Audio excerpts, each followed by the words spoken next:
지난 목요일은 교회력이 정한 승천 기념일이었습니다. 영어로는 ascension이라 그렇게 말하지요. 위로 오르다 그런 뜻인데 한자로는 승천이라 해서 하늘로 오른다 그렇게 번역을 했습니다. 전통적으로 교회는 예수님이 부활하신 날로부터 40일째 되는 날을 승천 기념일로 지켜왔습니다. 그리고 그 following Sunday를 이제 승천일로 그렇게 지키면서 예배를 드립니다. 사도행전 1장 3절에 보면 이런 말씀이 나와 있습니다. 예수께서 고난을 받으신 뒤에 자기가 살아계심을 여러 가지 증거로 드러내셨습니다. 그는 40일 동안 그들에게 여러 차례 나타나시고 하나님 나라에 관한 일들을 말씀하셨습니다. 이 기록에 따르면 예수님은 부활하신 후에 40일 동안 지상에서 활동하셨습니다. 40일 동안 주님은 이 세상 사람도 아니고 그렇다고 저 세상 사람도 아닌 우리의 경험으로는 도무지 설명할 수 없는 그런 상태에서 머물러 계셨습니다. 때로는 육체적인 모습으로 당신을 드러내기도 하셨고 또 때로는 영으로 활동하셨습니다. 그렇게 40일 동안 여러 차례 나타나셨고 또한 제자들에게 부활에 대해서 그리고 하나님 나라에 대해서 가르치셨습니다. 누가는 이제 사도행전으로 넘어가면 더 이상 제자라는 말을 쓰지 않고 사도라는 말을 쓰게 되지요. 아마 사도들에게 이 기간이 필요했을 것입니다. 상상해 보십시오. 그렇게도 사랑하고 또한 기대를 걸었던 주님께서 십자가에 달려서 비참하게 죽음을 당하셨습니다. 그로 인해서 제자들은, 사도들은 큰 충격을 받았을 것입니다. 그런데 그 충격을 채 수습하기도 전에 예수님의 무덤에 갔다 온 여자들이 그들에게 예수님이 부활했다고 말하는 겁니다. 사도들은 예수님이 부활할 것이라고 기대도 하지 않았고 부활이라는 게 무엇인지 알지도 못했습니다.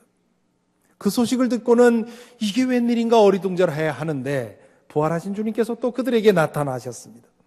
그러니 얼마나 혼란스러웠겠습니까?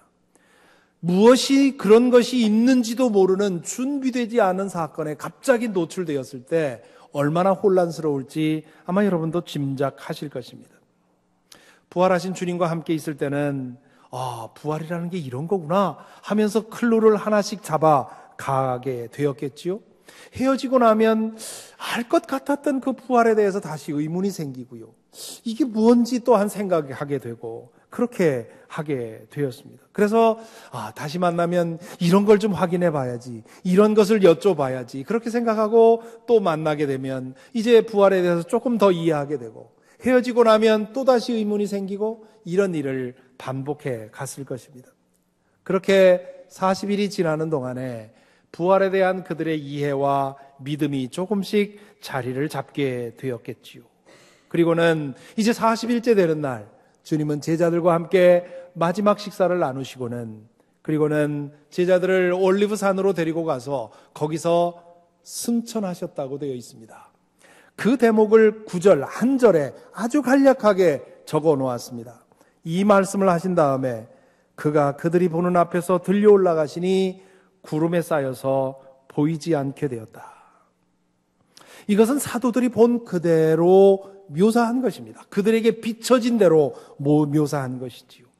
정확히 어떤 일이 일어났는지 사도들도 이해하지 못했고요. 우리도 알지 못합니다. 사도들의 눈에는 그분이 하늘로 사라진 것처럼 보인 것입니다. 이 일로 인해서 사도들은 또 한 번 강력한 충격을 받게 되지요. 이제 겨우 부활이 무엇인지 감을 잡기 시작을 했는데 그보다 더 큰 것이 온 것입니다. 부활보다 더 이해 못할 사건이 그들을 내려친 것이지요. 그러니 호련히 사라진 주님 앞에서 하늘을 멍하니 쳐다보고 서 있을 수밖에 없었겠지요. 요즘 한국에서 젊은이들이 사용하는 은어에 익숙한 분들은 멘붕이라는 말을 아실 겁니다. 이런 때 멘붕에 빠진다 하는 게 이런 때 사용하는 겁니다. 도대체 혼란스러워서 아무것도 생각할 수 없는 그런 정신적인 충격을 받은 것이지요. 그렇게 멍하니 서 있는데 흰 옷 입은 두 사람이 그들 곁에 나타나서 그들에게 말하는 겁니다. 이렇게 말하지요.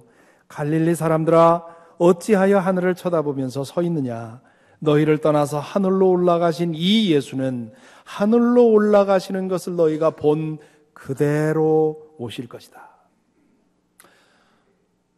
제자들은 이 말씀에 정신을 차리고는 이제 뭐 할 수 없으니까요. 이제 예루살렘 성 안에 있는 마가의 집으로 돌아갔습니다. 그 늘 주님과 함께 모였던 다락방에서 이 사도들은 조금 전에 본 그 사건에 대해서 이제 생각을 하게 되는 것이지요. 도무지 알 수가 없습니다. 예수님이 어디로 가셨는지, 어떻게 된 것인지, 이것을 우리가 어떻게 믿어야 할지 이해를 못한 것입니다. 혼란스러워진 마음으로, 그 마음으로는 아무것도 할 수 없었습니다. 그래서 그들이 기도했습니다. 14절에 보면 한 마음으로 기도에 힘썼다, 그렇게 얘기를 합니다. 매일같이 기도하고 또 기도했을 것입니다. 하나님, 이 혼란을 좀 풀어주십시오. 이거 가지고는 우리가 아무것도 못하겠습니다. 도대체 이게 뭡니까? 하나님, 예수께서 돌아가시더니 사흘 만에 부활하시더니 그거로 다 된 줄 알았는데 이제는 또 승천하시고 도대체 이게 뭡니까? 우리 주님이 누굽니까? 우리가 그분을 모시는데 어떻게 살아야 합니까? 때로는 열정적으로 소리질러서 기도하기도 했을 것이고요. 또 때로는 묵상하면서 잠잠히 그것에 대해서 생각도 했을 것입니다. 기도하다가 피곤해서 잠에 빠졌을 것이고 잠자다가 일어나서 또 기도했겠지요. 그렇게 기도하기를 열흘째 접어들던 어느 날 하늘이 열리고 빛이 임하게 됩니다. 유대인들이 오순절로 지키던 그날, 6월절로부터 50일째 되는 날, 사도들과 믿는 이들이 함께 모여 기도할 때 성령이 그들 가운데 임하게 됩니다. 사도행전은 2장은 그날의 사건을 이렇게 적어놓고 있습니다. 오순절이 되어서 그들은 모두 한 곳에 모여 있었다. 그때 갑자기 하늘에서 세찬 바람이 부는 듯한 소리가 나더니 그들이 앉아있는 온 집안을 가득 채웠다. 그리고 불길이 솟아오를 때 혓바닥처럼 갈라지는 것 같은 혀들이 그들에게 나타나더니 각 사람 위에 내려앉았다. 그들은 모두 성령으로 충만하게 되어서 성령이 시키는 대로 각각 방언으로 말하기 시작하였다. 이것도 역시 그들이 경험한 목격자들의 얘기를 적은 것일 뿐입니다. 어떤 일이 일어났는지 여기 다 비유로 말하고 있지요. 이런 것 같은 것들이 이렇게 일어났다고 얘기를 하고 있습니다. 그것이 무엇인지 알 수 없지만 어쨌든 강력한 사건이 일어납니다. 성령의 역사는 상황에 따라서 달라집니다. 평안할 때는 조용한 방식으로 성령께서 역사하시고요. 절박할 때는 급격한 방식으로 역사하십니다. 때로는 불길처럼, 때로는 홍수처럼, 또 때로는 미풍처럼, 또 때로는 비둘기가 사뿐히 내려앉는 그런 것처럼 그렇게 소리 없이 역사하십니다. 오순절의 성령이 이렇게 급격하게 역사하신 이유는 그들이 처한 상황이 특별했기 때문입니다. 인류 역사상 그 누구도 경험해보지 못한 세 개의 사건, 십자가 처형과 부활과 승천이라는 이 세 개의 사건을 짧은 시간 안에 경험하게 된 이 사도들에게는 그와 같은 특별한 역사가 없이는 그 모든 것들을 받아들이고 소화하고 믿을 수가 없었습니다. 성령의 충만함을 받은 후에 사도들은 정신적인 충격과 혼란으로부터 말끔히 치유되고 회복이 되었습니다. 부활 사건과 승천 사건이 무엇을 의미하는지 말로 설명은 못하지만 그러나 받아들일 수 있게 되었고요, 믿을 수 있게 되었고요, 그걸 믿고 나자 예수님이 누구인지 다시 보이게 된 것입니다.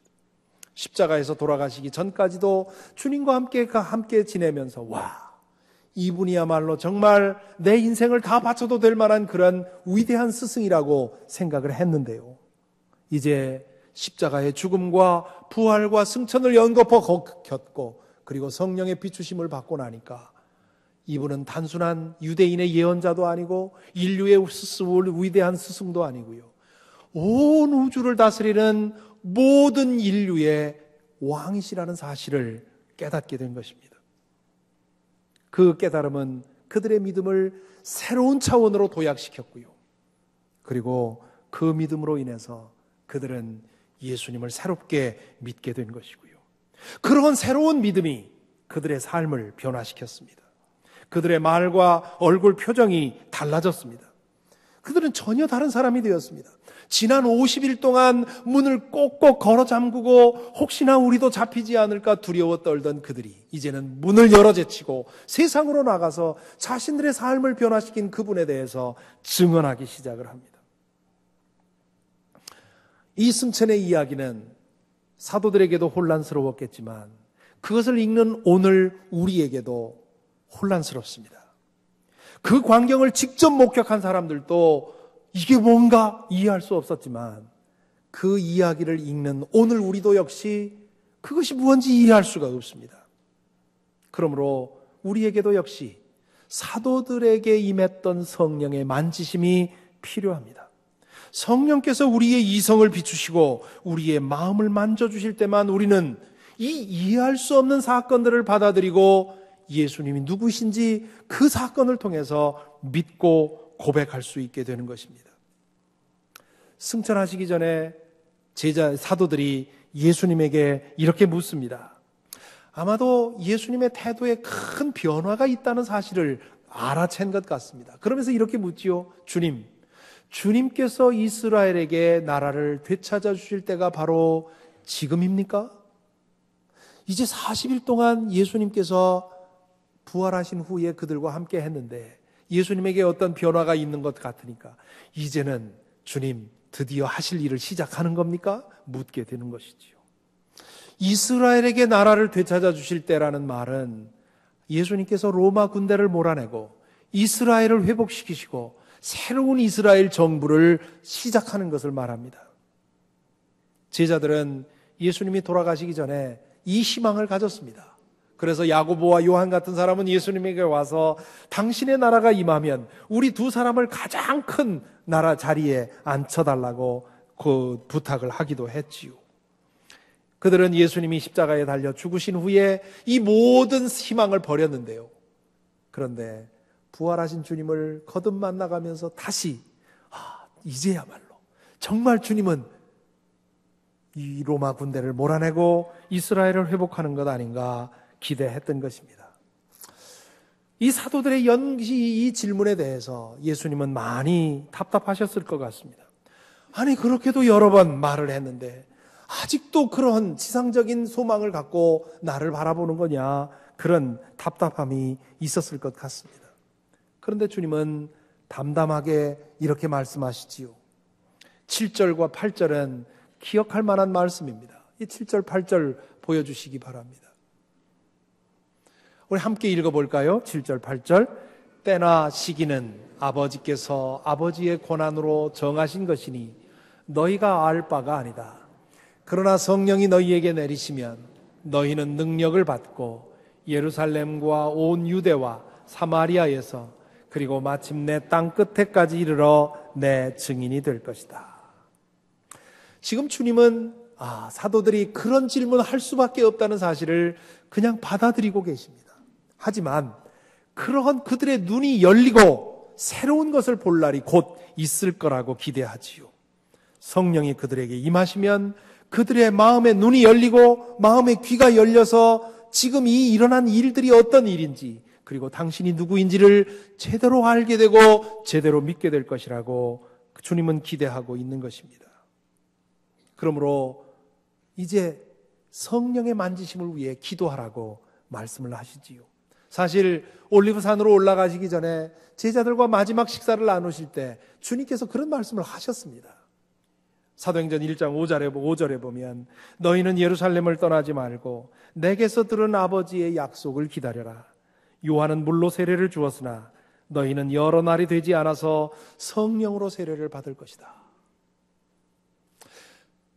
주님께서 호련히 사라진 후에 천사들이 왜 하늘만 쳐다보고 있냐고 그렇게 말씀을 하자 제자들은 아마 이 말씀을 기억했을 것입니다. 그렇지. 주님께서 다락방에서 예루살렘에 머물러 기도하라고 하셨지. 성령의 세례를 기다리라고 하셨지. 그래서 그들은 예루살렘으로 돌아가서 기도를 하게 된 것이지요. 이때까지만 해도요, 사도들은 성령이 뭔지 몰랐습니다. 성령이라고 하는 것은 세례 요한이나 예수님처럼 대단한 인물에게나 내리는 것이지 우리 같은 보통 사람들에게 성령이 내리라고 그들은 상상하지 못했습니다. 오늘 우리는 사도행전을 읽고 또 성경을 읽어가면서 성령이 어떻게 역사하는지 그래도 배워서 알지요. 이들은 전혀 모르는 상태에 있었습니다. 그러니까 지금 예수님이 성령으로 세례를 받을 것이다 했을 때 그게 무엇인지 사도들은 알지 못했습니다. 다만 주님께서 예루살렘에 머물러 무엇인가를 기도하라고 하셨으니, 기대하라고 하셨으니 그것을 믿고 기대한 것이지요. 기도한 것이지요.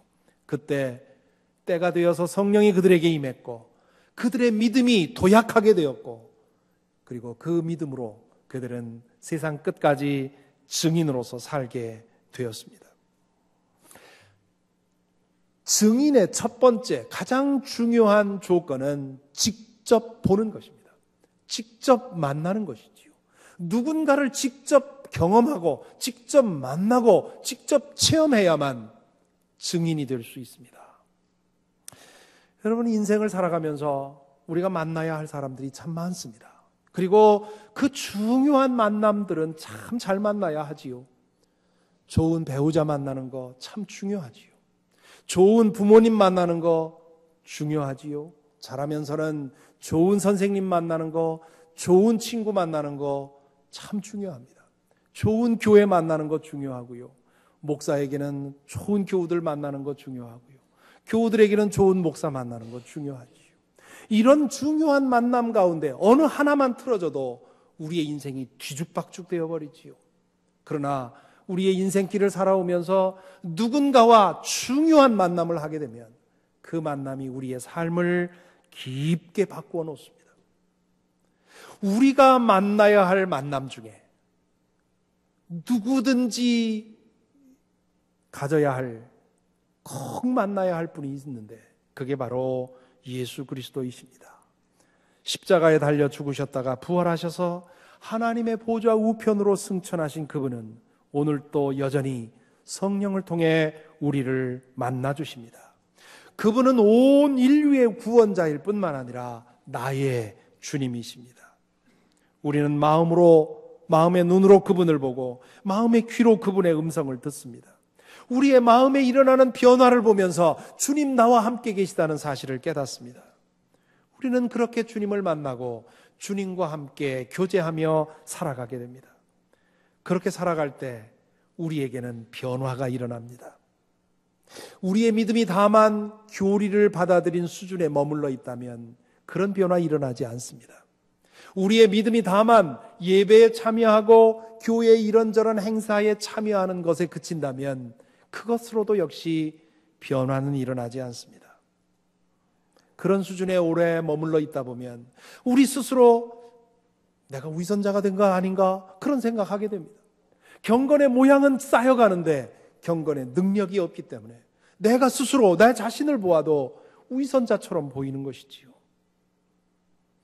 주님을 인격적으로 만나야 한다고 말하는 이유가 여기에 있습니다. 인격적으로 만난다는 말은 무슨 뜻입니까? 한 사람과 한 사람이 만나서 마음을 열고 그 마음에 있는 것을 서로 주고받는 관계, 그런 것을 가리켜서 인격적으로 만난다고 말합니다. 격식과 형식을 차린 상태에서 피상적인 대화만 하고 그저 흩이 헤어지는 그런 정도의 만남이 아니라 진실로 마음과 마음이 나누어지는 그런 사귐을 말합니다. 사람과 사람의 만남에서도요, 누군가와 이렇게 인격적으로 만나면 그 만남을 통해서 변화하게 되어 있습니다. 하물며 예수님같이 그렇게 놀라운 분, 온 우주의 왕이신 그분과 만나 사귄다면 우리에게 변화가 일어나지 않을 수가 없는 것입니다. 그리고 그런 변화는 우리로 하여금 우리의 이웃들에게 내가 만난 그분을 당신도 만나라고, 당신도 만나서 내가 경험한 이것을 당신도 좀 맛보았으면 좋겠다고 말하게 되는 것이지요. 지난 목요일 오전에 우리 목회자들이 일주일에 한 번씩 같이 예배드리고 또 말씀을 나누고 그렇게 하게 되는데요. 이 교회력에 따라서 이제 말씀을 나누게 되는데 오늘 이 말씀을 가지고 함께 나누게 되었습니다. 그때 우리 교회 어린이 사역을 담당하고 있는 칠드런 패스터로 일하시는 황희성 전사님이 자신의 어머니 얘기를 하십니다. 전도사님의 가정은 교회와는 전혀 상관없이 그저 그 전통적인 그런 믿음에 따라서 살던 가정이었는데요. 전도사님이 중학교 2학년 때 어머니가 전도를 받아서 교회를 다니기 시작했다고 합니다. 그리고 어머니를 통해서 아버지도 이제 전도받아서 교회를 나가게 됐고, 또 오빠도 교회를 나가고, 차례로 이제 가족들이 교회를 나가게 됐는데, 이제 막 사춘기를 지나고 있던 이 딸내미만 믿기를 거부하는 겁니다. 어머니는 딸에게 교회 나가기를 여러 번 권했지만 딸은 이 핑계 저 핑계를 대면서 거부하는 겁니다. 그러자 어느 날 어머니가 딸에게 그러더랍니다. 너 나를 보고도 못 믿겠니? 왜 믿어야 하는지, 믿으면 어떻게 되는 건지 나를 보고도 못 믿겠니? 다른 말에는 핑계를 대고 반복할 수 있었는데 그 말에는 어쩔 수가 없었다는 겁니다. 자기가 보기에도 어머니가 믿고 나서 정말 달라졌기 때문이죠. 그래서 어머니를 따라 교회를 다니기 시작했고요. 그리고는 인생이 꼬이기 시작해서 신학교도 가게 되고 우리 교회까지 와서 어린이 사역을 감당하고 있습니다. 이제 6월 말이면 우리 교회에서의 7년의 사역을 마치고 이제 박사과정을 통해서 이 어린이 사역에 대해서 더 전문적인 연구를 하기 위해서 시카고로 가게 되십니다. 우리에게도 아직 전사님이 있으면 좋겠고 그동안 해오신 일이 참 훌륭하지만 또한 이론과 실천을 겸비한 그런 훌륭한 전문가가 되는 것도 필요한 일이어서 축복하고 보내줄 준비를 하고 있습니다. 나를 보고도 모르겠니? 이렇게 말할 수 있는 사람이 증인이지요. 나를 보고도 모르겠니라는 말은 내가 윤리적으로 완벽하다는 말이 아닙니다. 죄를 하나도 안 짓는다는 뜻이 아닙니다. 여전히 부족하지만 주님께서 만들어내신 변화가 있으니 그것을 보라는 말이죠. 주님이 아니고는 만들어내지 못하는 변화가 내게 일어났으니 그걸 보고 당신도 주님을 만나라고 얘기를 하는 것이지요. 주님을 만나고 그 주님과 사귀다 보면 우리에게 여러 가지의 변화가 일어납니다. 그 무엇에도 흔들리지 않는 평안이 자리 잡는 사람도 있고요.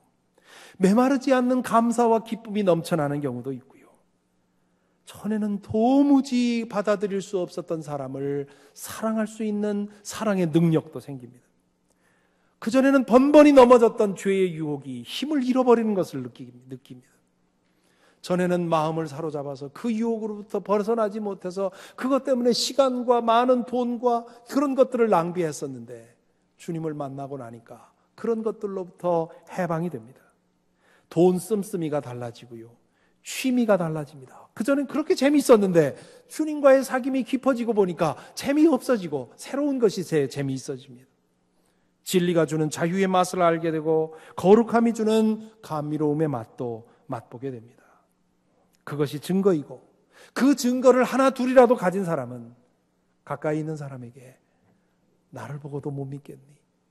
나를 보고 주님이 나에게 하신 일이 믿어진다면 당신도 그 주님을 믿으라고 그렇게 우리는 말할 수 있는 것이지요.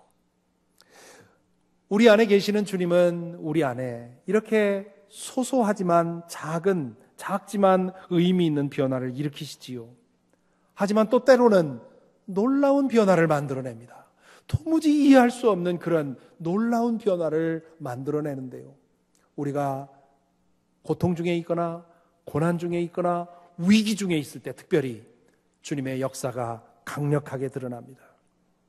베드로 사도는 첫 번째 편지에서 정의를 위해 싸우다가 고난받는 사람들을 격려합니다. 예나 지금이나 정의를 위해서 일하다 보면 미움과 손해와 박해를 받는 경우가 더 많습니다. 때로는 죽음의 위협을 마주하기도 하지요. 그런 상황에 있는 사람들에게 사도가 이렇게 권면합니다. 그들의 위협을 무서워하지 말며, 여기 그들은 박해하는 사람들을 말합니다. 그들의 위협을 무서워하지 말며 흔들리지 마십시오. 다만 여러분의 마음속에 그리스도를 주님으로 모시고 거룩하게 대하십시오. 그들을 거룩하게 대하라. 나에게 지금 악행을 하고 있는 그들을 거룩하게 대하라는 말입니다. 여러분이 가진 희망을 설명하여 주기를 바라는 사람에게는 언제나 답변할 수 있게 준비를 해 두십시오. 그러나 온유함과 두려운 마음으로 답변하십시오. 여러분, 나를 끊임없이 나에게 악행을 해오는 사람에게 끊임없이 선의를 가지고 대한다고 하는 것은 인간의 본성으로는 할 수 없는 일입니다. 그러나 베드로 사도는 주님을, 그리스도를 주님으로 모시면 주님의 능력으로 그것을 할 수 있다고 말합니다. 주님의 우리 안에 살아계시면 죽음의 위협 앞에서도 흔들리지 않을 수 있습니다. 그런 변화가 일어날 때 믿지 않는 사람들은 우리에게 묻습니다. 도대체 무엇 때문에 어째서 당신은 그렇게 이러한 상황에서도 기뻐할 수 있고 평안할 수 있느냐고 묻습니다. 그렇게 되면 그때 대답할 말을 준비하라는 거지요. 주님 때문입니다. 내가 믿는 주님이 나를 위해 십자가에 달려 돌아가시고 부활하셔서 나를 의롭게 해주시고 승천하셔서 온 인류의 주인이 되셨습니다. 그 온 인류와 온 우주의 왕이신 그분이 나의 주님이신데 내가 무엇을 두려워하겠습니까? 내 마음에 있는 평안이, 평안의 원인이 바로 거기에 있습니다라고 대답하라는 말이지요. 사도들이 주님에게 제기한 질문을 다시 한번 생각해 봅니다. 주님께서 이스라엘에게 나라를 되찾아 주실 때가 바로 지금입니까? 이 질문 안에는요, 초월적인 힘을 끌어들여서 이 세상을 한꺼번에 뒤집어 엎고 싶은 그러한 열망이 담겨 있습니다. 한꺼번에 싹 쓸어버리듯이 세상을 새롭게 변화시켜 보고 싶은 마음이 저에게도 있고요, 여러분 모두에게도 있을 것입니다. 특별히 상황이 복잡하게 꼬여가고 도무지 해결의 실마리가 보이지 않을 때 모든 것을 쓸어내고 처음부터 다시 시작하고 싶은 마음, 그런 갈망, 그런 일 좀 일어나지 않는가 우리는 소망하게 되지요. 그래서 유대인들은 메시아를 기다렸고요, 불교인들은 미륵을 기다리고 있는 것이고요, 어린아이들은 슈퍼맨을 기다리는 것입니다. 그런 것을 도무지 기대할 수 없다 싶으니까 연대해서 혁명을 일으키지요. 여러분, 지난 인류 역사에 얼마나 많은 혁명이 일어났습니까? 그 혁명 중에 어떤 것들은 피의 혁명이었습니다. 어마어마한 사람들의 생명을 희생하고 세상을 뒤집어 놓았습니다. 그렇게 세상을 뒤집어 놓은 혁명 중에 10년 이상 그 혁명의 결실이 지속된 적이 있습니까? 세상을 한 번에 쓸어버려서 새롭게 만들고 싶은 마음은 있지만, 그러나 그것은 하나님이 하시지 않는 한 될 수 있는 일이 아닙니다. 사도들은 예수님에게 지금이 그때입니까? 지금이 하나님이 세상을 완전히 쓸어버리시고 새로운 세상 시작하실 때가 바로 지금입니까? 라고 물었습니다. 그러자 주님께서 그들에게 전혀 다른 대답을 주십니다. 그건 하나님이 알아서 하나님의 때에 할 것이다. 지금 너희들은 세상을 한꺼번에 바꿀 생각하지 말고 지금 너희들이 할 일이 있는데 성령의 능력을 힘입어 너희들이 변화되고 가는 곳마다 나의 증인이 된다면 그것이 세상을 바꿀 것이다 말씀을 하고 있는 것입니다. 사랑하는 성도 여러분, 그러므로 오늘 말씀 앞에서 우리 자신을 한번 돌아보십시다. 여러분은 증인이십니까? 가까이에서 나의 모든 것을 보고 있는 사람에게 나를 보고도 모르겠니? 라고 말할 수 있습니까? 그렇게 말할 이유가, 까닭이 몇 가지라도 있습니까? 내가 주님을 다 알지 못하지만, 그리고 나는 아직도 주님의 그 거룩하심에 비춘다면 한없이 모자란 사람이지만, 그러나 주님께서 나에게 하신 일이 있으니 이걸 보고 당신도 이 주님을 믿었으면 좋겠다고 말할 그럴 경험이 여러분에게 있습니까? 물론 주님 안에 머물러 살아도 잘 해결되지 않는 문제들이 있습니다. 누구에게나 견고한 지인이라는 것이 있습니다. 견고한 진, 웬만해서는 무너뜨릴 수 없는 진이 누구에게나 있습니다. 그것이 어떤 문제이든지 그런 것들이 있지요. 그것만 보지 마시고 이미 여러분의 삶 속에 주님께서 만들어내신 변화에 주목해 보시기 바랍니다. 그리고 더욱 성령을 구하시기 바랍니다. 더욱 성령 안에서 주님과 사귀면서 사시기 바랍니다. 그러면 그 변화가 점점 깊어질 것이고 넓어질 것입니다. 그런 변화가 하나 둘씩 더 축적될 때 우리는 우리의 사랑하는 사람들에게, 주님을 알지 못하는 사람들에게 나를 보십시오, 나에게 일어난 이 변화를 보십시오, 그리고 주님을 믿어 당신도 그런 변화받게 되기를 원합니다, 그렇게 증언할 수 있는 저와 여러분이 되기를 간절히 바랍니다. 부활하신 주님께서 승천하신 것을 기억하고 예배하는 이날, 저와 여러분 우리 모두가 성령의 충만함을 받아서 주님을 더욱 온전하게 알고, 그리고 주님을 바로 알고 믿는 이 믿음으로 인해서 우리 삶에 더 거룩한 변화가 더 많이 일어나고, 그로 인해서 우리가 어디를 가든지 우리의 말과 우리의 행실을 통해서 주님 내 안에 계심을 증거하는 저와 여러분이 되기를 간절히 기원합니다. 기도하겠습니다. 이 시간 잠시 묵상하겠습니다. 오늘 말씀을 통해서 성령께서 여러분에게 하시는 음성을 들을 수 있기를 바랍니다. 이 시간 묵상 가운데 주님께서 이미 여러분에게 이루신 변화를 돌아보시기 바랍니다. 없다 하지 마시기 바랍니다. 필경 있을 것입니다. 오늘 이 자리에 나와 있는 것도 주님께서 주신 변화입니다.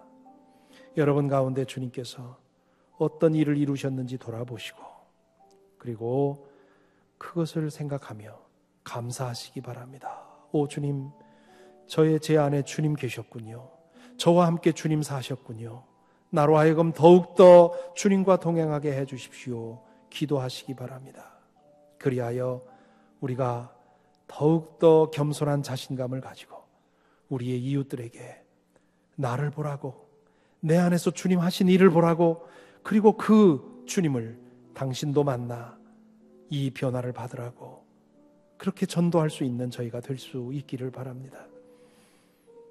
이 시간 우리 자신을 돌아보며 성령께 그 은총을 구하십시다.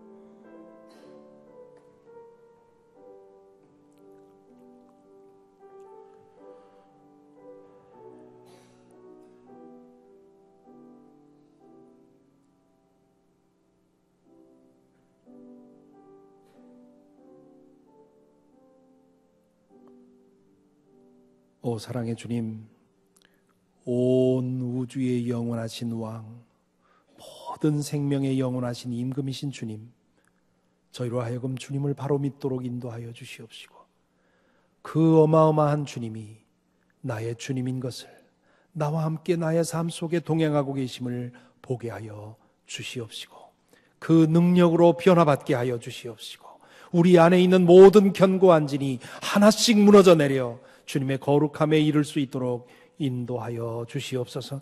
그리하여 우리가 가는 곳마다 주님, 우리 안에 계신 주님의 임재가 드러나게 하시고, 오늘 성가대가 찬양한 것처럼 우리에게 임한 주님의 빛이 우리를 통해 이 세상을 비추도록 인도하여 주시옵소서. 우리 안에 주의 나라 임하여 싸우니 그 주의 나라가 우리를 통해 이 세상으로 번져나갈 수 있도록 인도하여 주옵소서. 우리 주 예수 그리스도의 이름으로 기도하옵나이다.